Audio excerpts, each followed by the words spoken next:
पिछले वीडियो में हम लोगों ने वेस्ट इंडीज के बारे में विस्तृत अध्ययन किया था और ईस्ट इंडीज का केवल परिचय लिया था। इस वीडियो में हम ईस्ट इंडीज के बारे में विस्तृत अध्ययन करेंगे और इससे आपको आपकी दक्षिण पूर्वी एशियाई देशों के मानचित्र पर और थोड़ा बहुत उसके इतिहास पर भी गहरी पकड़ होगी। चर्चा के बिंदु हैं पूर्वी द्वीप समूह क्या है और पश्चिमी द्वीप क्या है। फिर से गौर कीजिए, ये ग्रीनविच रेखा है और ग्रीनविच रेखा से पश्चिम दिशा में जो द्वीपों के समूह है उसको वेस्ट इंडीज कहते हैं। इंडीज नाम इसलिए दिया गया था कि कोलंबस ने भूल से अमेरिका को इंडिया मान लिया था। बाद में उस भूल को सुधारते हुए जब भारत की खोज हो गई और कहा गया कि इंडीज इधर है, तो इंडिया को इंडीज, इंडिया के पूर्व वाले द्वीप समूहों को ईस्ट इंडीज और इधर पश्चिम में वाले द्वीप समूह को वेस्ट इंडीज कहा जाने लगा। पूर्वी द्वीप समूह जिसको ईस्ट इंडीज कहते हैं वो दक्षिणी पूर्वी एशिया के जो द्वीपीय हैं या सागरीय क्षेत्र हैं उनको कहा जाता है और इसमें 7 स्वतंत्र देश आते हैं। कौन कौन से देश हैं? इंडोनेशिया, मलेशिया, सिंगापुर, ब्रूनी 4 हो गए, फिलीपींस 5, पूर्वी तिमोर 6 और पापुआ न्यू गिनिया 7। तो ये 7 इसमें देश आते हैं। यद्यपि भौगोलिक रूप से पापुआ न्यू गिनिया को ओसेनिया यानी ऑस्ट्रेलिया और उससे जुड़े हुए द्वीपों के अंतर्गत रखा जाता है। पापुआ न्यू गिनिया जिस द्वीप पर आगे जाके देखेंगे, जिस द्वीप पर है उस द्वीप को वास्तव का नाम है न्यू गिनिया, जिसके 2 भाग हैं। पूर्वी भाग स्वतंत्र हो चुका है पापुआ न्यू गिनिया और पश्चिमी भाग इंडोनेशिया का पार्ट है जिसे इरियन जाया कहते हैं। उसी प्रकार से जो आपका एक तिमोर है, वो तिमोर भी एक द्वीप है जिसके पूर्वी भाग पर एक नया स्वतंत्र देश हो गया है, उसे ईस्ट तिमोर कहते हैं और पश्चिमी भाग जो है वह इंडोनेशिया का पार्ट है। ठीक है, तो इसमें 7 स्वतंत्र देश हैं, Indonesia, Malaysia, Singapore, Bruny, Philippines, east Timor और पापुआ न्यू गिनिया। और इनको जो 2 द्वीप समूह में रखा जाता है वह है इंडोनेशिया द्वीप समूह और फिलीपींस द्वीप समूह। इसको मानचित्र पर देखते हैं, इस पर गौर कीजिए। ये दक्षिण पूर्व एशिया का मानचित्र है। आपको पता होगा कि जो आसियान के 10 कंट्रीज हैं वो सारे यहीं पर हैं। आपको नाम सबको याद होना चाहिए, Malaysia, Thailand, Cambodia, Laos, Vietnam, और यहां से ये 5 हो गए। फिर से देखिए, म्यांमार, थाईलैंड, कंबोडिया, लाओस और वियतनाम 5 मुख्य भूमि के हो गए और 5 द्वीपीय हो गए, इंडोनेशिया, मलेशिया, सिंगापुर, ब्रूनी और फिलीपींस। तो ये तो आसियान कंट्रीज हैं। उसके अलावा ईस्ट तिमोर और यहां जो मैंने कहा था कि पापुआ न्यू गिनिया इसमें आते हैं। अब गौर से इस मानचित्र को देखिए, इसी से आपका सारा आगे सारी जानकारी आपको मिल जाएगी, यद्यपि हम सबका अलग अलग एनालिसिस करेंगे। ये विषुवत रेखा है, ये विषुवत रेखा है। आप गौर करके देखिए, विषुवत रेखा इंडोनेशिया के सुमात्रा द्वीप को, बोर्नियो द्वीप को, सिलेबस द्वीप को और इन द्वीपों को काटता है, लेकिन ये जो न्यू गिनिया है इस द्वीप को नहीं काटता है। ठीक, न्यू गिनिया विश्व का दूसरा सबसे बड़ा द्वीप है। इंपॉर्टेंट प्री के लिए, न्यू गिनिया विश्व का दूसरा सबसे बड़ा द्वीप है। तो पहला सबसे बड़ा द्वीप कौन है? तो आप जानते हैं, पहला सबसे बड़ा द्वीप है ग्रीनलैंड। बोर्नियो विश्व का तीसरा सबसे बड़ा द्वीप है और सुमात्रा विश्व का 6ठा सबसे बड़ा द्वीप है। बोर्नियो पर 3 देश स्थित हैं। दक्षिणी भाग इंडोनेशिया जिसे कालीमंतान कहते हैं, कालीमंतान प्रांत। उत्तरी भाग में मलेशिया और उत्तरी भाग के ही छोटे पार्ट में ब्रूनी जिसकी राजधानी है बंदरसेरी, या कई जगह पर मिलेगा बंदरसेरी बेगाबान। ठीक है, और यहां पर सिंगापुर की स्थिति है। परीक्षा में पूछा जाता है सिंगापुर उत्तरी गोलार्ध में स्थित है या दक्षिणी गोलार्ध में है। तो सिंगापुर उत्तरी गोलार्ध में है, विषुवत रेखा के उत्तर है लगभग 1 डिग्री नॉर्थ लैटिट्यूड पर। इसके इंपॉर्टेंट द्वीप को जानिए, मैंने अभी चर्चा कर दिया। एक तो सिंगापुर द्वीप हो गया। इंडोनेशिया के द्वीप पर आते हैं, सुमात्रा, जावा, बाली, लोम्बोक, तिमोर और न्यू गिनिया। विषुवत रेखा पर सिलेबस और बोर्नियो, ये इंडोनेशिया के द्वीप हो गए। इसके अलावा ये फिलीपींस के द्वीप हैं जिसमें 2 बड़े द्वीप हैं, दक्षिण में मिंडानाओ, उत्तर में लुजोन। फिलीपींस की राजधानी मनीला यहीं पर स्थित है लुजोन में।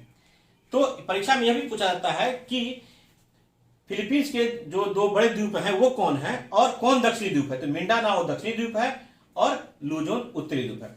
अब इसको आगे साइड पर और डिटेल्स देखते हैं। दक्षिणी चीन सागर में हम मलेशिया सबसे पहले अध्ययन कर रहे हैं। तो मलेशिया भी बिखरा हुआ है। सबसे पहले ये मलय प्रायद्वीप है, मूल जो महाद्वीप है, एशिया महाद्वीप, उसमें स्थित है, यानी ये प्रायद्वीप है और बाकी द्वीप है। तो ये प्रायद्वीप हो गए। दूसरा, इसका दो प्रांत है यहां पर, सारावाक और सवाह। दो प्रांत है यहां पर, सारावाक और सवाह। बीच में एक नटूना आइलैंड है और जो ये देख रहे हैं ये इंडोनेशिया का भाग है।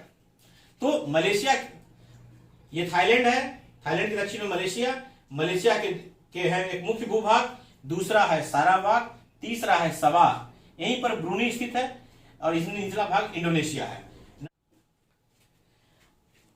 आइए अब हम इंडोनेशिया के मानचित्र का विस्तृत अध्ययन करते हैं।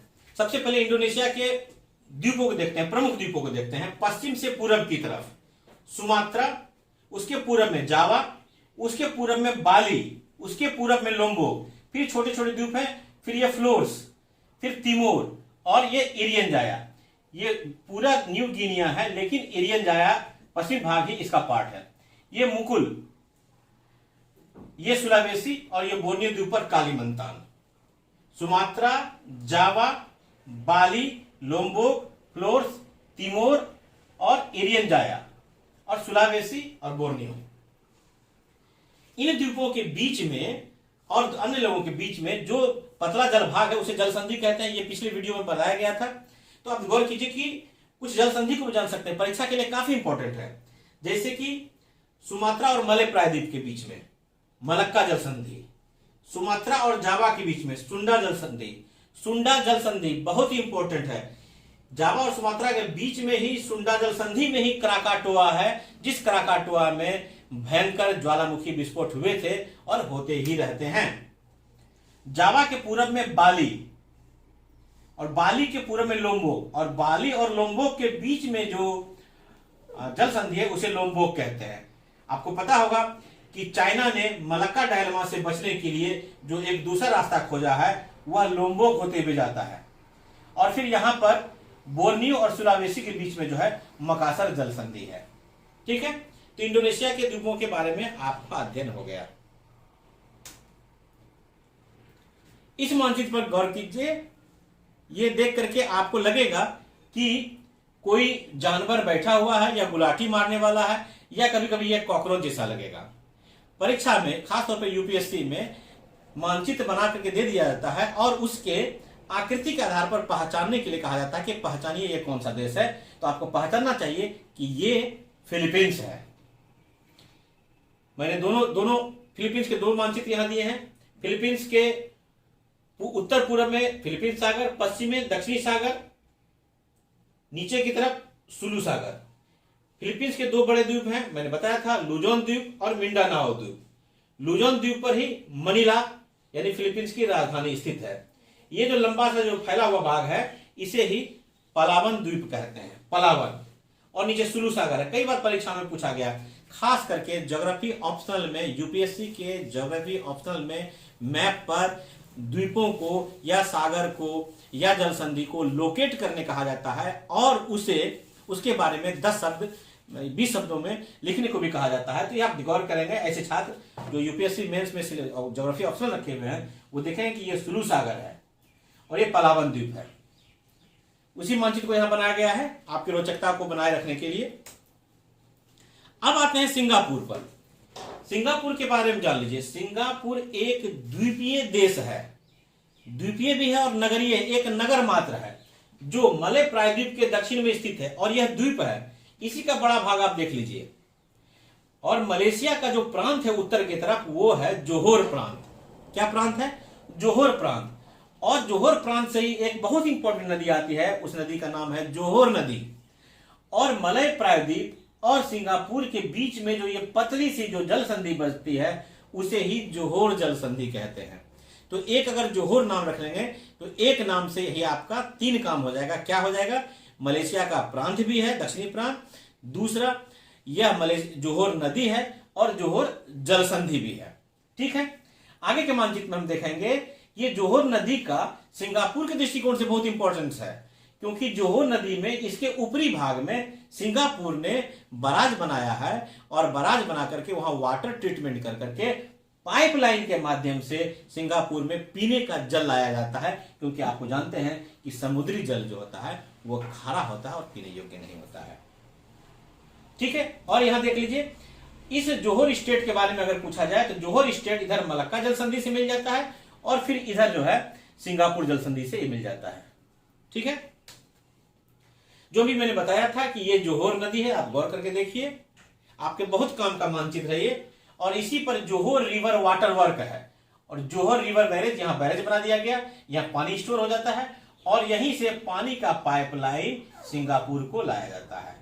जोहोर प्रांत, जोहोर नदी, जोहोर जल संधि, सिंगापुर जल संधि, मलक्का जल संधि और दक्षिणी चीन सागर। जो मैंने बताया उसी को यहां पर है, आप स्क्रीनशॉट ले सकते हैं।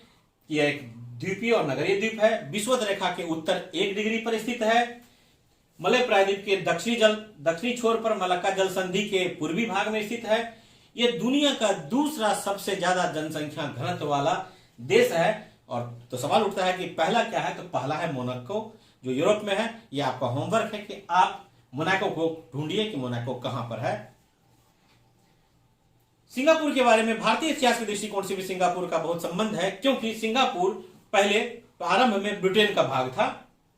द्वितीय विश्व युद्ध के दौरान 1942 में जापान ने इस पर कब्जा कर लिया और 42 से लेकर के 45 तक इस पर जापान का कब्जा लगा।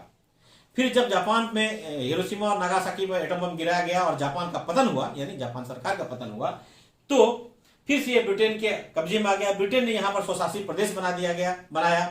बाद में मलेशिया ने एक परिसंघ बनाया, तो कुछ दिन के लिए सिंगापुर मलेशिया परिसंघ का भी भाग रहा, लेकिन दोनों के स्वभाव में, दोनों के कल्चर में, इत्यादि में, इकोनॉमी में अंतर होने के कारण यह फिर से उससे अलग हो गया और बाद में जाकर के इसको स्वतंत्र देश के रूप में 1969 में 1969 में स्वतंत्र देश के रूप में मान्यता मिली।